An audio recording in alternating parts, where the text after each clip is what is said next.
welcome back to E-Class. I am back with your new sound today. This letter is SH and the phonic sound is sh. This letter is SH and the phonic sound is sh.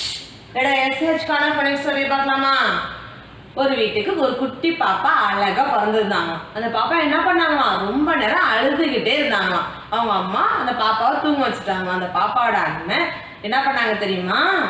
ஜாலியா விளையாண்டுட்டு சத்தம் போட்டுக்கிட்டே விளையாண்டாங்களாம். உடனே அவங்க அம்மா இங்கேருந்து வந்து இது மாதிரி பாப்பா தூங்குது, சத்தம் போடக்கூடாது அப்படின்னு சொல்லிட்டு சொன்னாங்களாம். அதுக்கப்புறம் அவங்க அம்மா கையை எப்படி வச்சுக்கிட்டு அப்படின்னு சொன்னாங்களாம். அவங்க அம்மா என்ன சொன்னாங்க? லெட்டர் எஸ்ஹெச்சோட ஃபோனிக் சவுண்ட் என்ன? நீங்களும் உங்க வீட்டில் லெட்டர் எஸ்ஹெச்சோட ஃபோனிக் சவுண்டையும் அதுக்குள்ள ஸ்டோரியை சொல்றீங்களா?